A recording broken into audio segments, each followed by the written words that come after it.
الشیطان الرجیم بسم اللہ الرحمن الرحیم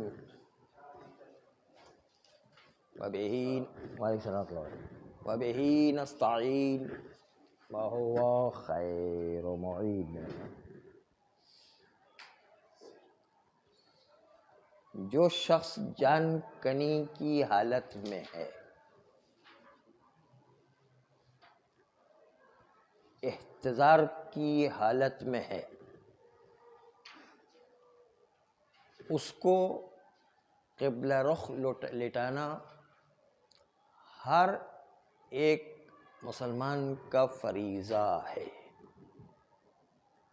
احتیاط واجب کی بنیاد پر ہر ایک کی ذمہ داری ہے کہ وہ اس کو قبلہ رخ لٹائے، اور یہ احتیاط واجب کی بنیاد پر قبلہ رخ لٹانا صرف دو شخصوں کے لیے نہیں ہے۔ ایک یہ کہ جب کسی کا پتہ چل جائے کہ وہ راضی نہیں ہے، اگر راضی ہے تو لٹانا ہے، لیکن اگر وہ راضی نہیں ہے تو پھر اس کو قبلہ رخ نہیں کریں گے۔ یا یہ کہ کوئی نابالغ یا ناسمجھ انسان ہے تو اس کے ولی سے اجازت لینا پڑے گی۔ اگر ولی اجازت دے تو یہ کام بچے میں اور ناسمجھ میں انجام دیا جائے گا۔ تو ان دو اشخاص میں واجب نہیں ہے، بلکہ ولی کی اجازت کی ضرورت ہے، یا خود راضی ہو یا اس کا ولی راضی ہو۔ بچے میں تو خیر ولی ہی راضی ہونا چاہیے۔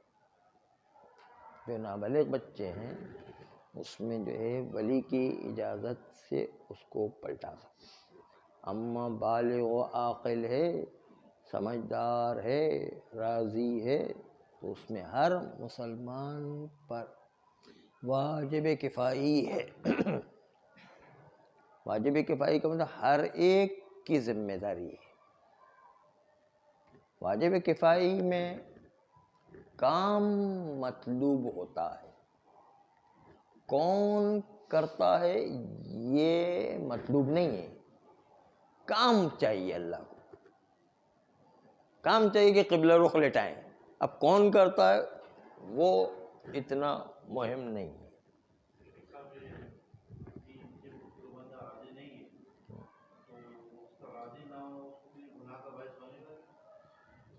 وہ اصل میں اس کو قبلہ رخ لٹانا ہم پر واجب ہے، اس کو بھی قبلہ رخ لٹنا واجب ہے، چونکہ واجب ہے اور واجب کی مخالفت سے گناہ گار ہوتا ہے، تو گناہ گار تو ہوگا بہرحال۔ لیکن بہرحال قبلہ رخ ہمیں جب پتہ چل جائے کہ راضی نہیں ہے تو ہماری ذمہ داری نہیں رہتی، وہ پھر اس کی اپنی ذمہ داری۔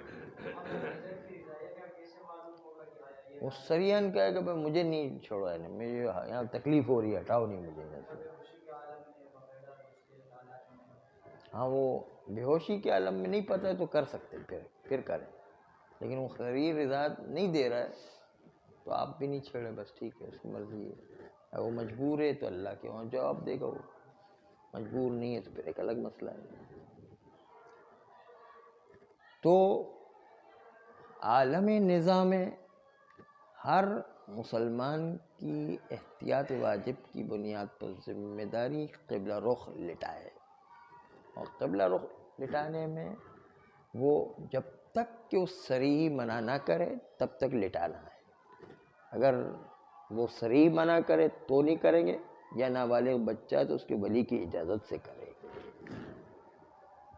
دوسری بات یہ ہے کہ کسی کی روح نہ نکل رہی ہو، جان کلی کے عالم میں بہت سخت تکلیف میں ہے لیکن روح نہیں نکل رہی ہے، تو اس وقت اس کو اس مقام پر لے جایا جائے جہاں پر وہ اکثر نماز پڑھا کرتا تھا، گھر میں جو ہے نماز پڑھنے کی خاص اس کی جگہ ہے تو وہاں پر لے جائے، یا باہر کہیں مسجد میں اس کی جو ہے نماز پڑھنے کی جگہ ہے تو وہاں لے جائے، اگر بشرطے کہ مسجد یا امام بارگاہ نجس نہیں ہو رہی ہے، تاکہ اس جگہ سے کہ جہاں پر نماز پڑھتا تھا اس سے وہ مانوس ہے، اس سے اس کی روح جلدی نکل آئے۔ ایک واقعہ بھی ہے کہ ایک شخص تھا پیغمبر اسلام صلی اللہ علیہ وآلہ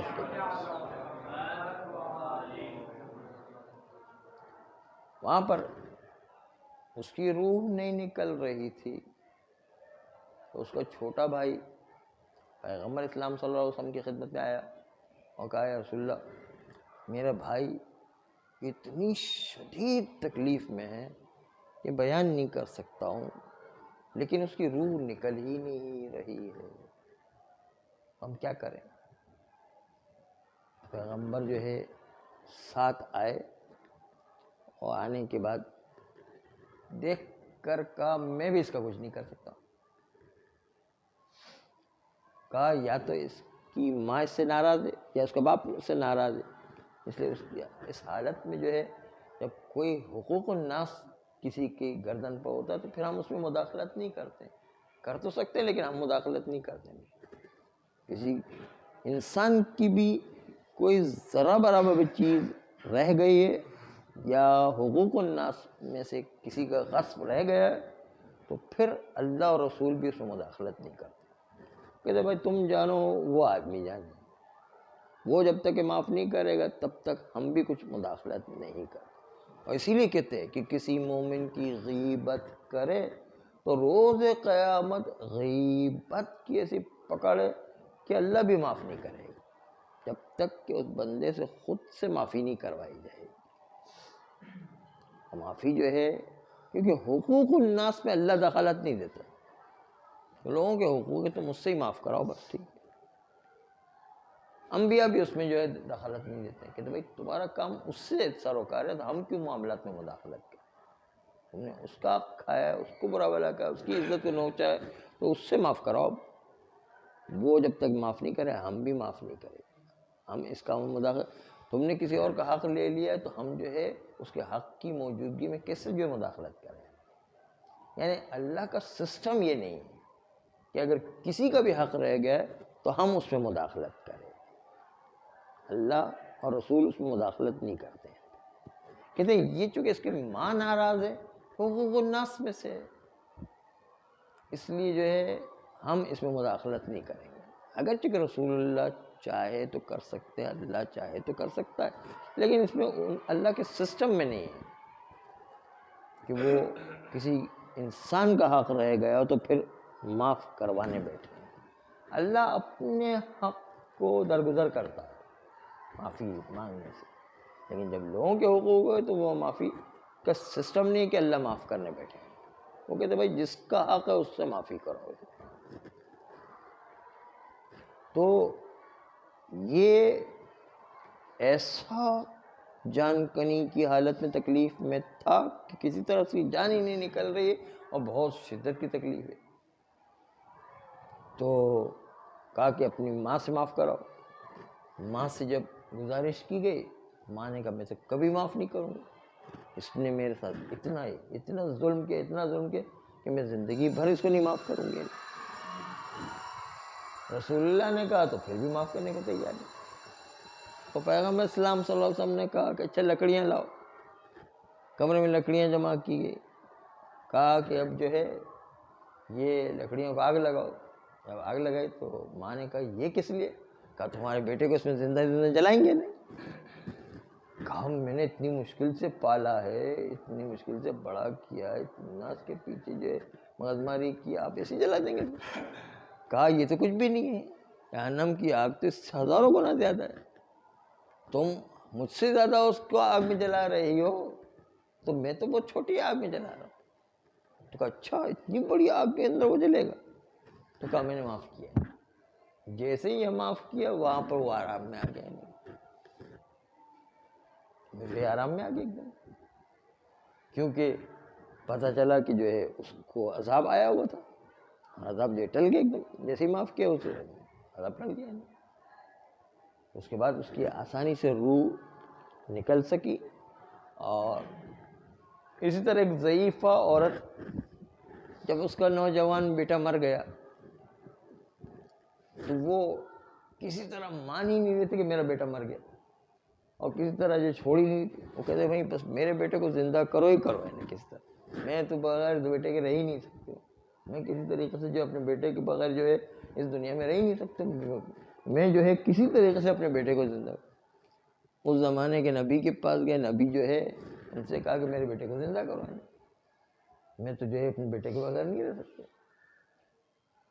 تو اس نبی نے بڑا عجیب جواب دیا کہ اچھا جاؤ کسی گھر میں جا کر کے کہو کہ کوئی ایسا لباس تمہارے پاس ہے کہ جہاں پر کوئی گھر میں کوئی آدمی نہ مرا ہو، اس کا لباس تو ہے.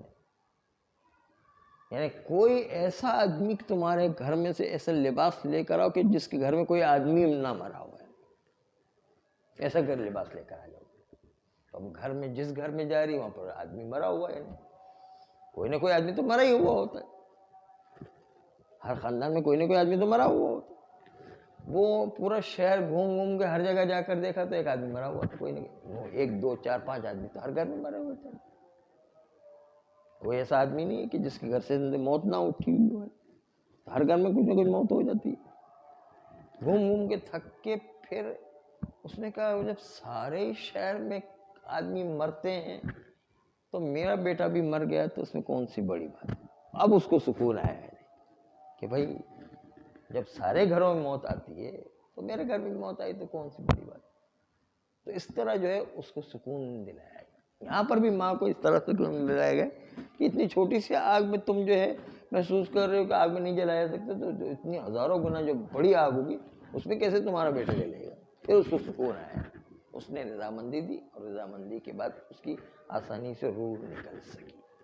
تو جان کلی میں کبھی کبھی کسی کا ایک حقوق الناس میں سے کوئی چیز رہ گئی ہوتی ہے، اس کی وجہ سے اس کی جان کنی بڑی مشکل سے ہوتی ہے.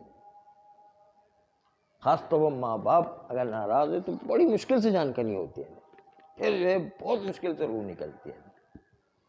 تو اس وقت جو ہے اس کو اس جگہ پر لے جائے جہاں پر نماز پڑھنے کا اس کا ہر وقت طریقہ رہا کرتا تھا، اس جگہ پر لے جایا جائے، اور اس کے پاس جو ہے عقائد کو دہرائے جائیں، اللہ رسول کا نام لیا جائے، ائمہ کا نام لیا جائے. یہ جو ہے اس طرح جو ہے روح اس کی جلد از جلد نکل جایا کرتی ہے. اور دعائیں جو مخصوص دعائیں وہ پڑھی جائیں تاکہ اس کی روح آسانی کے ساتھ وہاں پر نکل جائے، نماز کی جگہ پر دعاؤں کے ساتھ. اور ساتھ ساتھ جو ہے عقائد کو دہرایا جائے، ائمہ معصومین کے نام لیے جائے، پیغمبر کا نام لیا جائے، شہزادی کا نام لیا جائے. اس طرح اس کی روح جلدی نکلے گی.